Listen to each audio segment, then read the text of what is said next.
ఒక భక్తుడు ఒక పాట రాశాడు. ఉన్న పాటున వచ్చుచున్నాను నీ పాద సన్నిధికి ఓ రక్షక అని.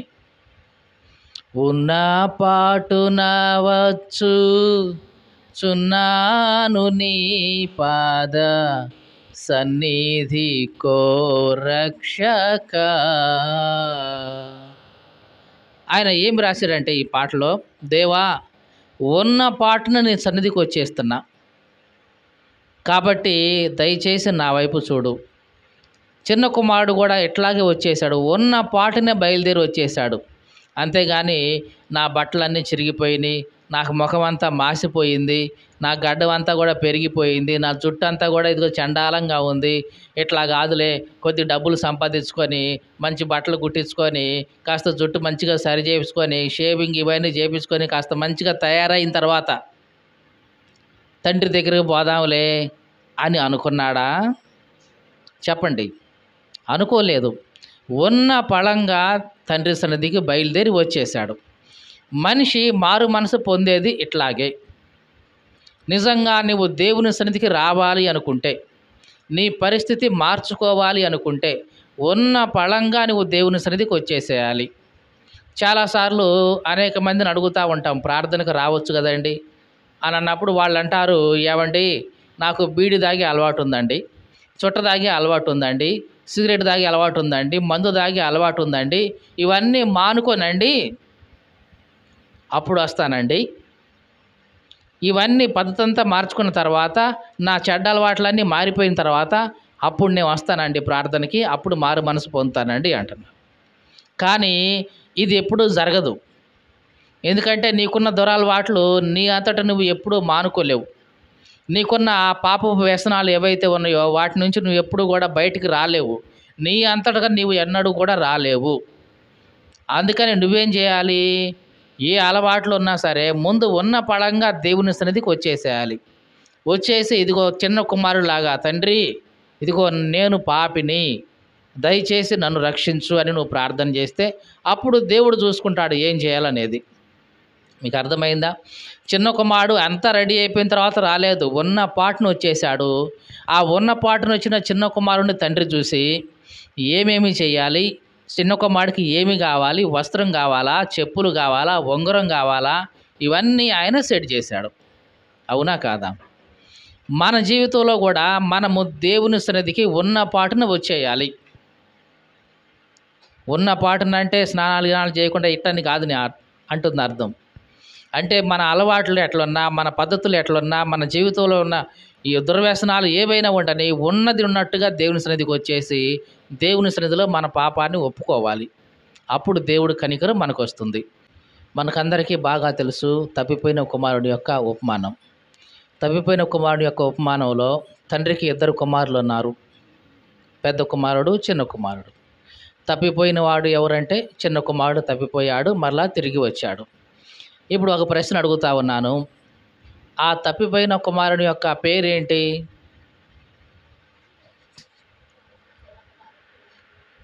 చిన్న కుమారుడు. అంటే పేరే చిన్న కుమారుడా?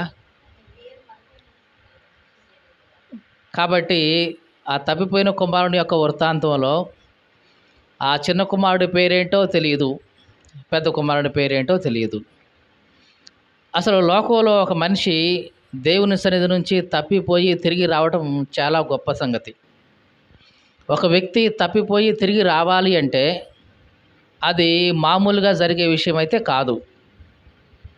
ఎందుకంటే తప్పిపోయిన తర్వాత అదే లోకం అనుకుంటాడు, అదే బాగుంది అనుకుంటాడు, ఎందుకంటే ఇక మంచిదేమీ లేదు ఇదే బాగుంది అనుకుంటాడు. తిరిగి రావాలి దేవుని సన్నిధి కంటే అది చాలా ప్రయాసతో కూడిన పని. ఎంత ప్రయాస అంటే దాని వెనకాల తిరిగి రావాలి అంటే తనను తాను తగ్గించుకోవాలి. అవునా కాదా? తగ్గించుకోవాలి. క్షమాపణ అడగటానికి సిద్ధంగా ఉండాలి. ఉండాలా వద్దా? అంటే ఎటువంటి అహంకారం కానీ ఎటువంటి గర్వం కానీ ఏవి తనలో లేకుండా ఉండి తనను తాను తగ్గించుకొని క్షమాపణ అడగడానికి, చేతులు పట్టుకోవడానికి, కాళ్ళు పట్టుకోవడానికైనా సరే సిద్ధపడి తిరిగి వస్తే నిజంగా అది తిరిగి రావడం అంటే. చిన్న కుమారుడు అలాగే తిరిగి వచ్చేసాడు. తను అనుభవించిన పరిస్థితులు ఏవైనా కానీ మొత్తానికైతే తండ్రి దగ్గరికి తిరిగి రావాలనుకున్నాడు, తిరిగి వచ్చేసాడు. ఎంత తగ్గింపుతనంతో తిరిగి వచ్చాడంటే, తండ్రి, నేను పరలోకానికి విరోధంగా పాపం చేశాను, నీకు విరోధంగా పాపం చేశాను, నీ కొడుకుని అనిపించుకోవడానికి నాకు అర్హత లేదు. కాబట్టి నీ కొడుకులాగా కాకపోయినా కనీసం నీ కూలి వాళ్ళలో ఒకడిగా అన్న చేర్చుకో, కొడుకుగా చేర్చుకో అని అనటం లేదు. నీకు అర్థమైందా ఈ మాట? నన్ను మళ్ళా నీ కొడుకుగా చేర్చుకో తండ్రి అనట్లేదు. కొడుకుగా కాకపోయినా ఇదిగో నీ కూలి వాళ్ళలో ఒకడిగా చేర్చుకో అంటున్నాడు. ఇంతగా తనను తాను తగ్గించుకున్నాడు కాబట్టి తిరిగి రావడానికి ఇదిగో ఇది కారణమైంది. ఏ వ్యక్తి అయితే జీవితంలో తనను తాను తగ్గించుకుంటాడో, పరిస్థితుల ప్రభావం ఏవైనా కానీ, అవి ఆర్థిక ఇబ్బందులు కానివ్వండి, అప్పుల బాధలు కానివ్వండి, అనారోగ్య సమస్యలు కానివ్వండి, ఏవైనా కానీ దేవుని వైపు తిరగాలి అని ఒక వ్యక్తి హృదయంలో ఆలోచన కలిగిందంటే నిజంగా అది చాలా గొప్ప సంగతి. ఈ దినాల్లో కూడా చాలామంది దేవుని సన్నిధికి రావడానికి ప్రముఖమైన కారణం ఏంటంటే ఇదిగో ఈ తగ్గించుకునేటప్పుడే. ఏ వ్యక్తి అయితే తనను తాను తగ్గించుకుంటాడో దేవుని సన్నిధికి రావడానికి ఇక అతనికి ఏ సంకోచం ఉండదు, ఏ వెనక ముందు ఏమీ ఆలోచించడు. ఇక తప్పిపోయిన కుమారుడు తనను తాను తగ్గించుకున్నాడు, తన పరిస్థితి అంతా అర్థం చేసుకున్నాడు. తిరిగి వచ్చేటప్పుడు ఎట్లా ఉన్నాడో అట్లాగా ఉన్న పళంగా వచ్చేసాడు. ఎట్లా వచ్చాడు? ఎలా ఉన్నాడో అలా ఉన్న పాటున వచ్చేసాడు. ఒక భక్తుడు ఒక పాట రాశాడు, ఉన్న పాటున వచ్చుచున్నాను నీ పాద సన్నిధికి ఓ రక్షక అని. ఉన్న పాటున వచ్చుచున్నాను నీ పాద సన్నిధి కో రక్షక. ఆయన ఏం రాశాడంటే ఈ పాటలో, దేవా ఉన్న పాటున నీ సన్నిధికి వచ్చేస్తున్నా కాబట్టి దయచేసి నా వైపు చూడు. చిన్న కుమారుడు కూడా ఇట్లాగే వచ్చేసాడు, ఉన్న పాటునే బయలుదేరి వచ్చేసాడు. అంతేగాని నా బట్టలన్నీ చిరిగిపోయినాయి, నాకు ముఖం అంతా మాసిపోయింది, నా గడ్డం అంతా కూడా పెరిగిపోయింది, నా జుట్టు అంతా కూడా ఇదిగో చండాలంగా ఉంది, ఇట్లా కాదులే కొద్ది డబ్బులు సంపాదించుకొని మంచి బట్టలు కుట్టించుకొని కాస్త జుట్టు మంచిగా సరి చేయించుకొని షేవింగ్ ఇవన్నీ చేయించుకొని కాస్త మంచిగా తయారైన తర్వాత తండ్రి దగ్గరికి పోదాంలే అని అనుకున్నాడా? చెప్పండి. అనుకోలేదు. ఉన్న పళంగా తండ్రి సన్నిధికి బయలుదేరి వచ్చేసాడు. మనిషి మారు మనసు పొందేది ఇట్లాగే. నిజంగా నువ్వు దేవుని సన్నిధికి రావాలి అనుకుంటే, నీ పరిస్థితి మార్చుకోవాలి అనుకుంటే ఉన్న పళంగా నువ్వు దేవుని సన్నిధికి వచ్చేసేయాలి.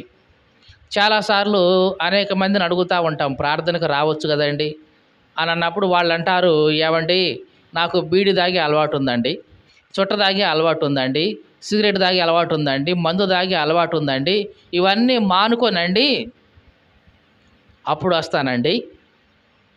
ఇవన్నీ పద్ధతి అంతా మార్చుకున్న తర్వాత నా చెడ్డ అలవాట్లన్నీ మారిపోయిన తర్వాత అప్పుడు నేను వస్తానండి ప్రార్థనకి, అప్పుడు మారు మనసు పొందుతానండి అంటున్నా. కానీ ఇది ఎప్పుడూ జరగదు.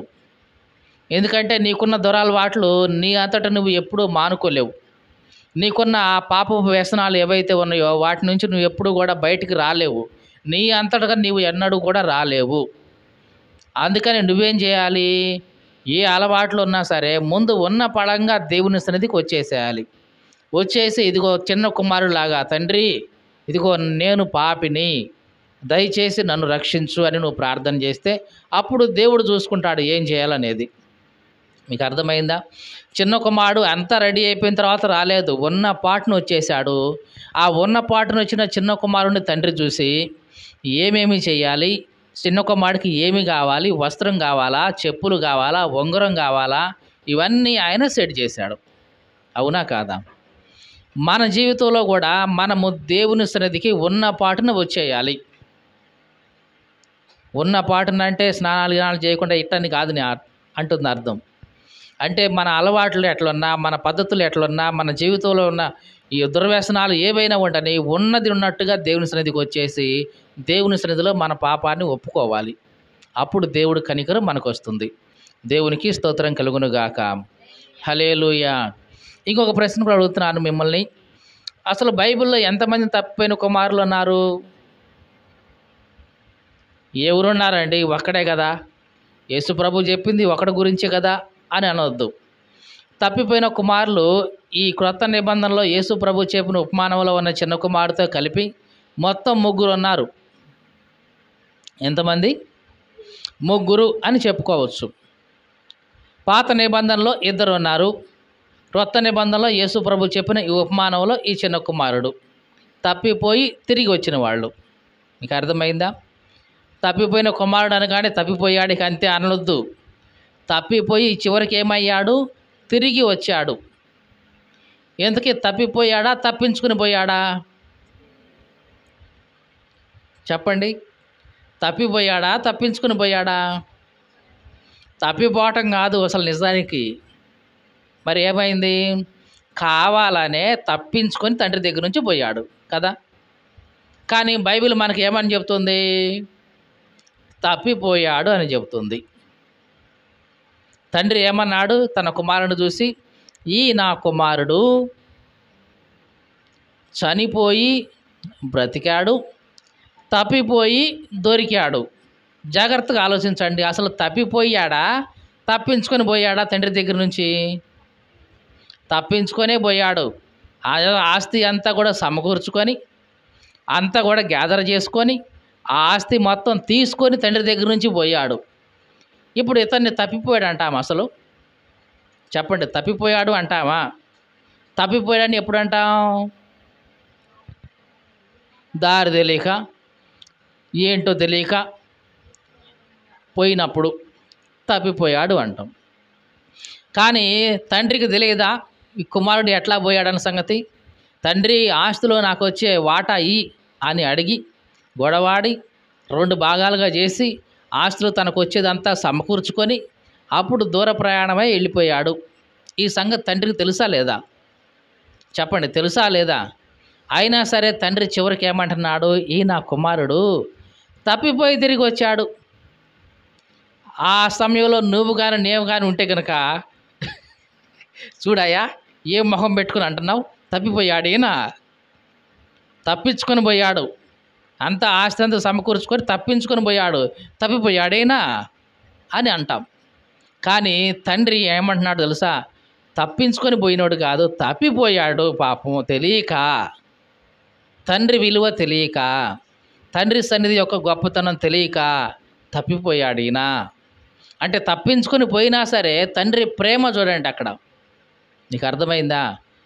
చేసిన పని చెడ్డదే, కానీ తండ్రి ఎంత ప్రేమ చూపిస్తున్నాడంటే వీడు తప్పించుకొని పోవటం కాదు నాయన, తప్పిపోయాడు, పాపం తెలియకపోయాడు అని తండ్రి అతన్ని బాగా సమర్థించుకుంటున్నాడు. మనం కూడా కొన్నిసార్లు దేవుని సన్నిధికి కావాలనే దూరం అవుతూ ఉంటాం. దేవుని సన్నిధికి కావాలనే మనం ఎగ్గొడుతూ ఉంటాం.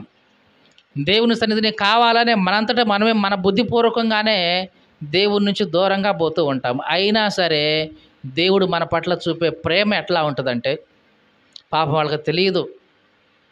ఏదో అపవాది ఆలోచనలో పడి, అపవాది ప్రేరేపణకు లొంగిపోయి, ఎవరో ఏదో ఒక మాట చెప్తే ఆ ప్రేరేపణకు గబక్కన లొంగిపోయి వాళ్ళు పోయారు. కానీ నిజానికి వాళ్ళు అట్లాంటి వాళ్ళు కాదు అని దేవుడు మరలా మనలను ప్రేమిస్తూ మాట్లాడుతూ ఉంటాడు. ఇది దేవుని యొక్క ప్రేమ. దేవునికి స్తోత్రం కలుగును గాక. హల్లెలూయా. కాబట్టి నువ్వు ఎంత భ్రష్టుడివైనా సరే దేవుడు నిన్ను ఇంకా ప్రేమిస్తూనే ఉంటాడు. మీకు అర్థమైందండి? నువ్వు ఎంత పాపంలో కూరుకుపోయినా సరే దేవుడు నిన్ను ఇంకా ప్రేమగా రా నాయనా రా అని పిలుస్తాడు తప్ప, అరే నువ్వు పాపంలో కూరుకొని పోయావురా, ఇక నువ్వు దాని నుంచి నువ్వు బయటకు పడలేవు, ఇక నువ్వు భ్రష్టుడివేరా, నీ వల్ల కాదు అని ఎప్పుడు కూడా దేవుడు అట్లా అనడు. పాత నిబంధనలో మనకి 2 తప్పిపోయిన కుమారులను చూస్తాం. మొదటి వ్యక్తి ఎవరంటే మనష్షే. చూద్దాం ఒకసారి బైబిల్లోంచి చూద్దాం. 2వ రాజుల గ్రంథం 18వ అధ్యాయంలో చూస్తే మనకు ఈ విషయాలన్నీ ఉంటాయి. 2వ రాజుల గ్రంథం 18వ అధ్యాయం.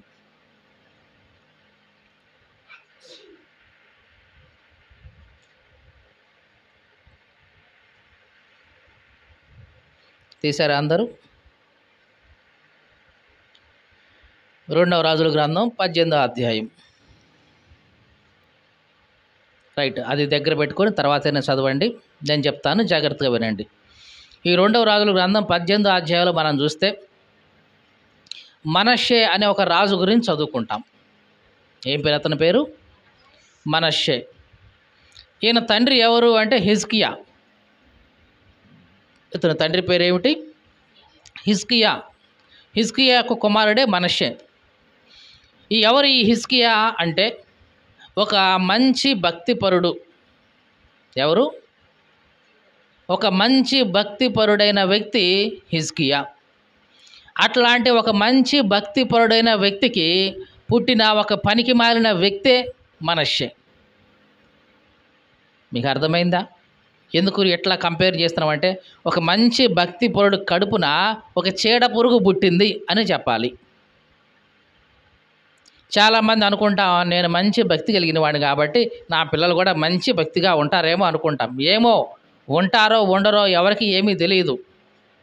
దావీదు బాగా భక్తి కలిగిన వాడే, కానీ దావీదుకు పుట్టిన బిడ్డలు భక్తి కలిగిన వాళ్ళ ఏంటి?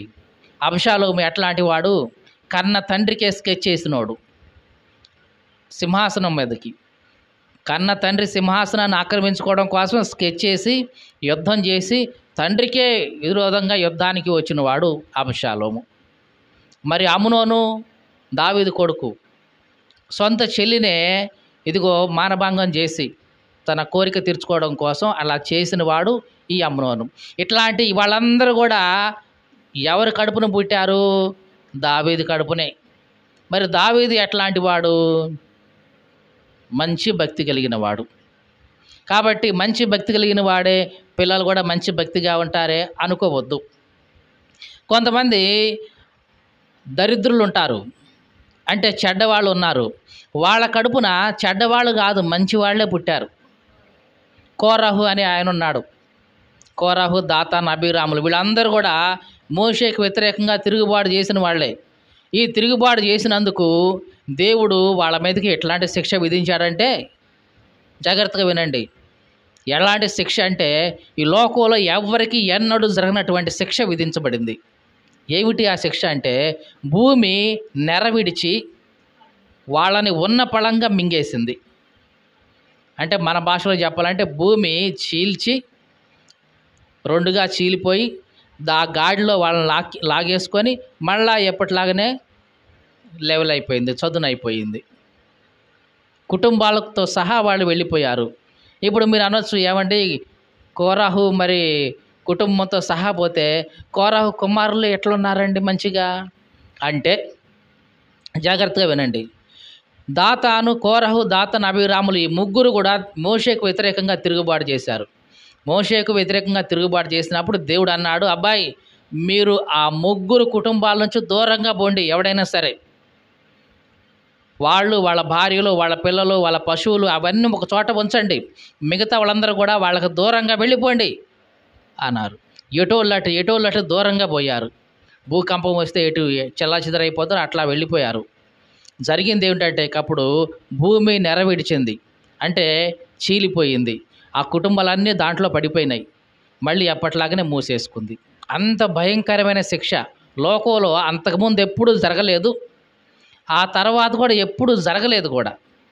అట్లాంటి భయంకరమైన శిక్ష కోరహు, దాతాను, అబీరాములకు జరిగింది.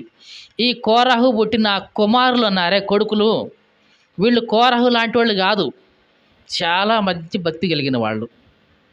మరి వీళ్ళు ఎట్లా బ్రతికారు అంటే, వీళ్ళు ఆ సమయంలో, ఏ సమయంలో, భూమి నెరవిడిచేటప్పుడు, భూమి చీల్చబడేటప్పుడు వీళ్ళు పరిగెత్తుకుని వెళ్ళి దేవుని మందిరంలో ఉన్నారంట. ఎక్కడున్నారు? వెళ్ళి దేవుని మందిరంలో ఉన్నారు. అందుకనే దేవుడు, రైట్, వీళ్ళ భక్తి నాకు నచ్చింది, వీళ్ళ పద్ధతి నాకు నచ్చింది. తండ్రిలాగా వీళ్ళు నాకు వ్యతిరేకంగా వచ్చిన వాళ్ళు కాదు, తండ్రిలాగా వీళ్ళు మోషేకు వ్యతిరేకంగా ఉన్నవాళ్ళు కాదు. వీళ్ళల్లో ఇదిగో నేనంటే భయం ఉంది, నేనంటే భక్తి ఉంది. కాబట్టి వీళ్ళు కోరహు కుమారులైనా సరే వీళ్ళకి మాత్రం ఆ శిక్ష రాకూడదు అని దేవుడు ఆ మందిరంలో ఉన్న వాళ్ళని అలాగే వదిలేసేసాడు.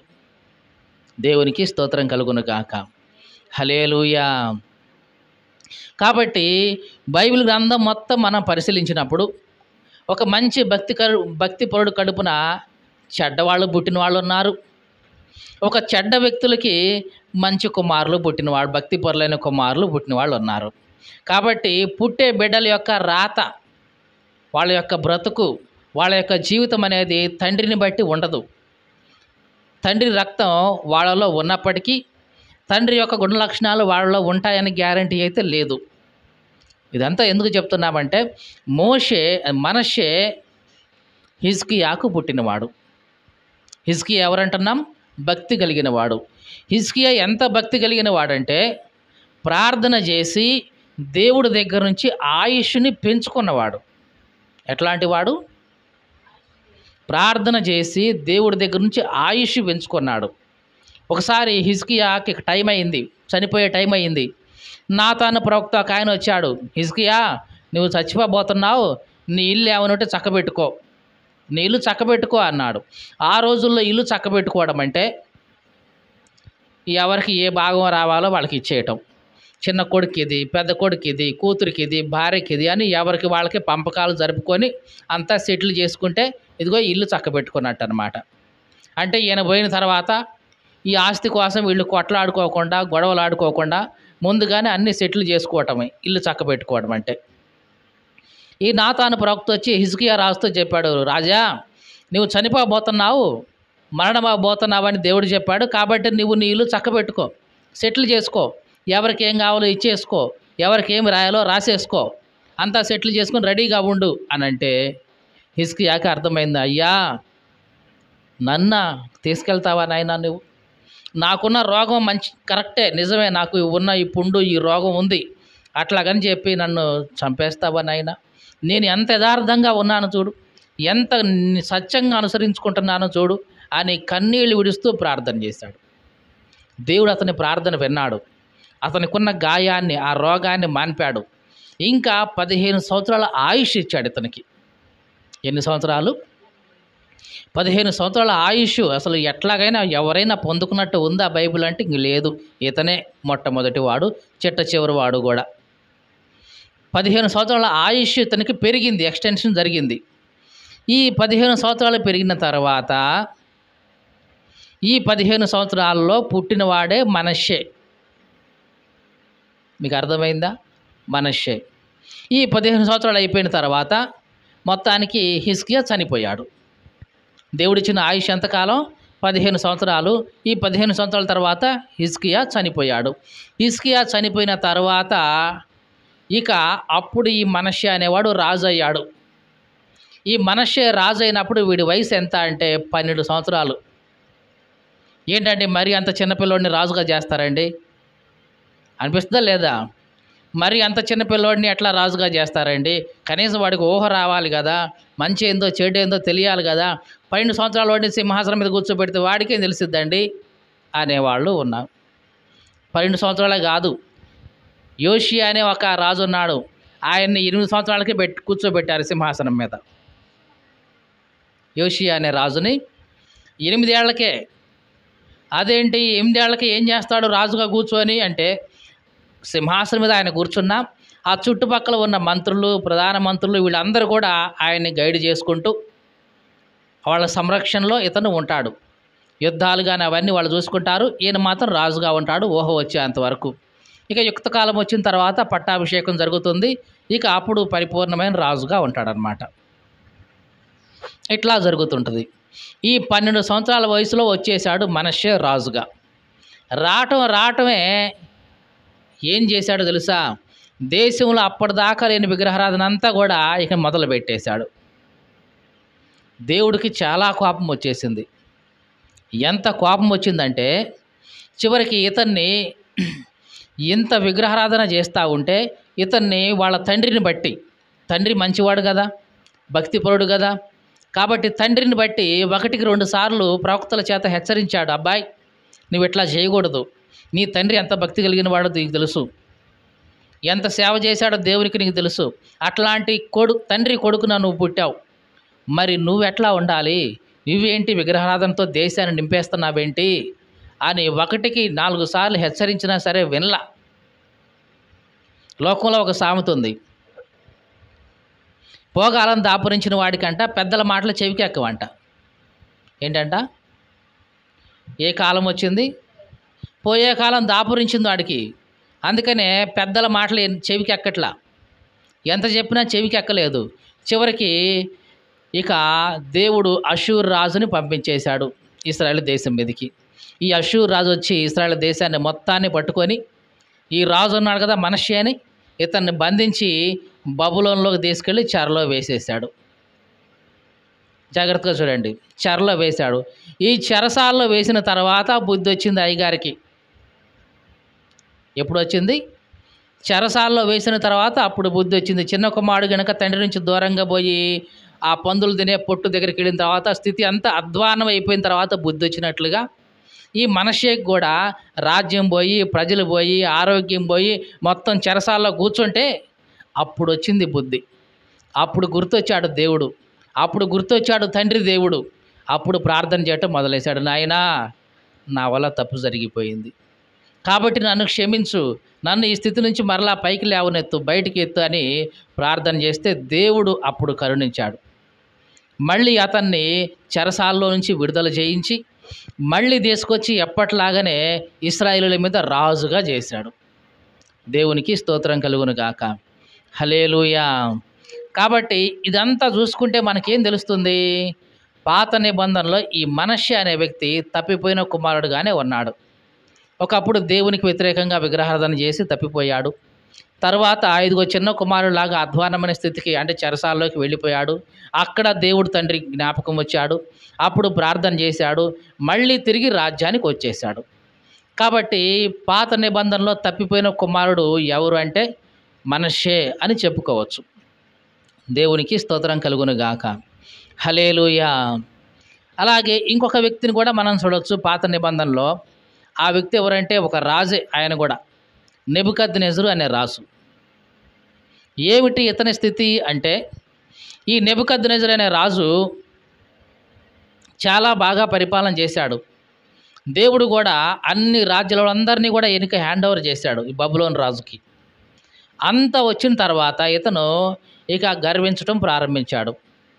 ఎంత గర్వం అంటే, ఈ బబులోను అనే మహా సామ్రాజ్యం, చూడండి ఏమంటున్నాడు, ఈ బబులోను అనే ఈ మహా సామ్రాజ్యం నా పేరు కోసం, నా గొప్పతనం కోసం, నా మహిమ చూపించుకోవడం కోసం, నా ఘనత కోసం నేను కట్టించుకుంది అని పలుకుతూ వచ్చాడు. ఎప్పుడైతే ఈ మాట వినపడిందో అక్కడి నుంచి దేవుని యొక్క దూత ఆకాశం నుంచి పలికాడు, రాజా, ఇదే నీకు ప్రకటన. ఇక మనుషుల్ని దగ్గర నుంచి తరిమేస్తారు. పశువు లాంటి మనసు వచ్చేసింది నీకు. ఇక పశువులాగా మారిపోతావు. పశువు లాంటి మనసుతో వెళ్ళి అరణ్యానికి వెళ్ళి గడ్డి తిని అక్కడే బ్రతుకుతావని అంటే, ఇక అప్పటి నుంచి అతని మనిషి మనసు మారిపోయింది. పశువు మనసు వచ్చేసింది. తన శరీరం కూడా మారిపోయింది. పశువులు కొన్నట్లుగా మందము వెంట్రుకలు కలిగిన శరీరం వచ్చేసింది. చిన్నగా పేరుకు చూడడానికి మనిషే, కానీ ఒక పశువు పశువులాగా వెళ్తూ వెళ్తూ వెళ్తూ చివరికి అరణ్యంలోకి వెళ్ళాడు. అక్కడే గడ్డి తింటూ అక్కడే బ్రతుకుతూ ఉన్నాడు.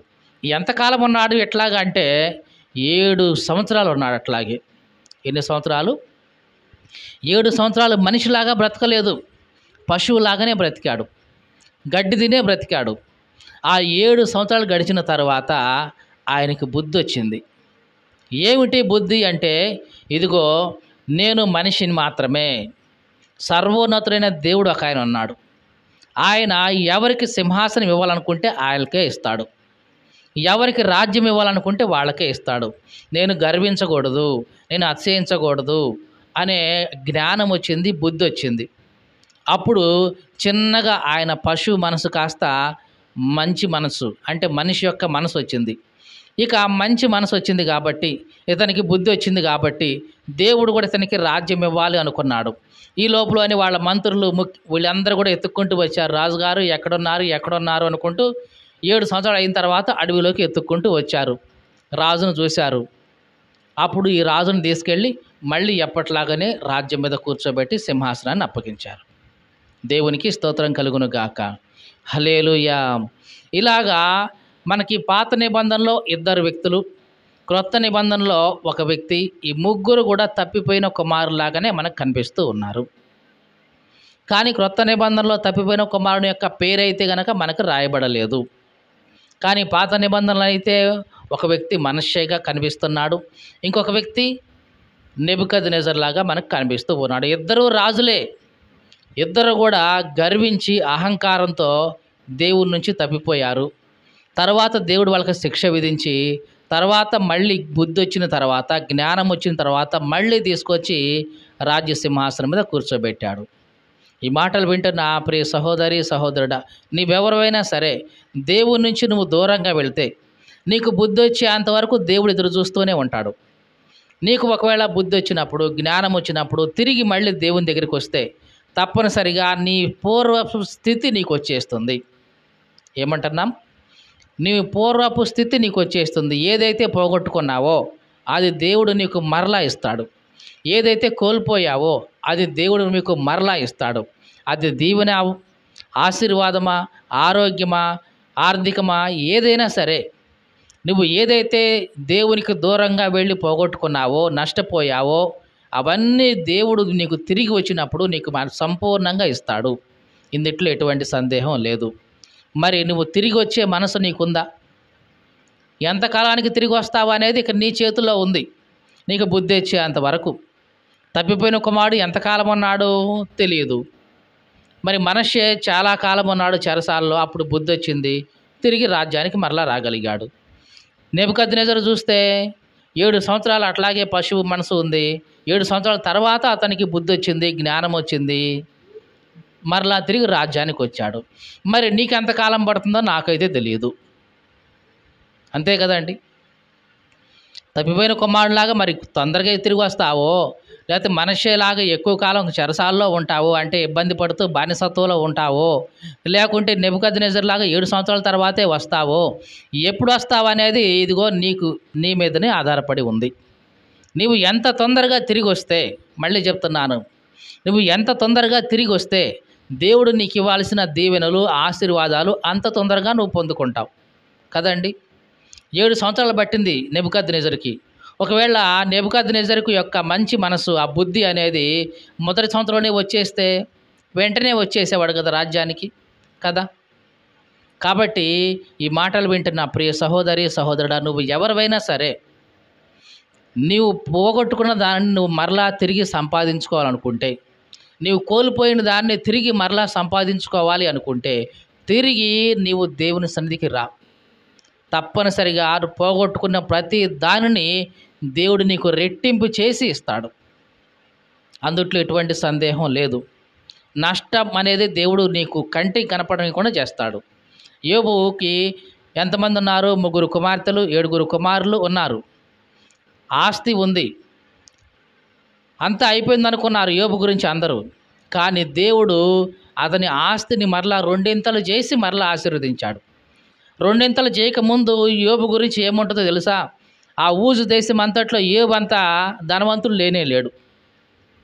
మీకు అర్థమైందా? దేవుడు అతన్ని దీవించక మునుపు అతనికి ఉంది కొంచెమే. ఆ కొంచాన్ని బట్టి అక్కడ ఏమి రాయబడి ఉందంటే, ఊజు దేశంలో యోబు అంతటి ధనవంతుడు లేనే లేడు అని ఉంది. ఆ దేశంలోనే అంతటి ధనవంతుడు లేనే లేడు అని ఉంది. అట్లాంటి యోబుకి దేవుడు ద్వారా కొన్ని శ్రమలు వచ్చినాయి. ఆ శ్రమలను తట్టుకున్నాడు. ఈ దేవుడు యోబుని మళ్ళా 2 దీవించాడు. అంతకు మునిపే ఆయన ధనవంతుడు లేడు, మరి ఇప్పుడు వచ్చిన ధనంతో ఆయన రెట్టింపు ధనవంతుడిగా ఉన్నాడు. ఇక బహుశా ఇంకా ఆ దినాల్లో ప్రపంచంలోనే ధనవంతుడై ఉండొచ్చు ఇంకా. కాబట్టి ఏమండి మీకు అనిపిస్తుంది, ఏమండి ధనం అయితే వచ్చింది కానీ పిల్లలు లేరు కండి. ధనం అయితే వచ్చింది కదండి, మరి 3 ఆడపిల్లలు ఉన్నారు, 7 కొడుకులు ఉన్నారు, వీళ్ళందరూ చనిపోయారు కదండి అంటే దేవుడు మరలా వాళ్ళకి ఇచ్చాడు. మళ్ళీ 3 కుమార్తెలను ఇచ్చారు, 7 కొడుకులను ఇచ్చాడు. ఏమండి 3 ఇచ్చింది, మరి అంతకుముందు 3 చనిపోయారుగా, 6 ఇవ్వాలి కదా. 7 కుమారులేగా ఇచ్చింది, ఆల్రెడీ 7 చనిపోయారంటే మరి కుమారులు కూడా రెట్టింపు కావాలి కదా అని అనిపిస్తుందా లేదా? రెట్టింపే ఇచ్చాడు దేవుడు. అంటే ఒక ముగ్గురు కుమారులేమో ఈయన దగ్గర ఉన్నారు, ఏడుగురు కుమారులేమో యోబు దగ్గర ఉన్నారు, మిగిలిన ఏడుగురు దేవుని దగ్గర ఉన్నారు. ముగ్గురు కుమార్తెలేమో యోబు దగ్గర ఉన్నారు, మిగిలిన ముగ్గురు కుమార్తెలు ఎక్కడ ఉన్నారు? దేవుని దగ్గర ఉన్నారు. వీళ్ళందరూ కూడా చనిపోయిన తర్వాత అక్కడ ముగ్గురు, ఇక్కడ ముగ్గురు, మొత్తం ఎంతమంది అవుతారు అప్పుడు? 6 కుమార్తెలు రెట్టింపే. మళ్ళీ 7 కుమారులు పరలోకం వెళ్ళిన తర్వాత మొత్తం ఎంతమంది అవుతారు? అక్కడ 7, ఇక్కడ వెళ్ళిన వాళ్ళు 7, 14 మంది. అట్లాగనే వాళ్ళు రెట్టింపే. కాబట్టి కుమార్తెల విషయంలో కానీ, కుమారుల విషయంలో కానీ, ఆస్తి విషయంలో కానీ దేవుడు ఏం చేశాడు? యోబుని 2 అంతలుగా దీవించాడు. ఈ మాటలు వింటే నా ప్రియ సహోదరి సహోదరుడా, నీ జీవితంలో కూడా రెట్టింపు ఆశీర్వాదం నీవు పొందుకోవాలి అనుకుంటే తప్పనిసరిగా నీవు తిరిగి మరలా తండ్రి దగ్గరకు రావాల్సిందే. అలా వస్తే నువ్వు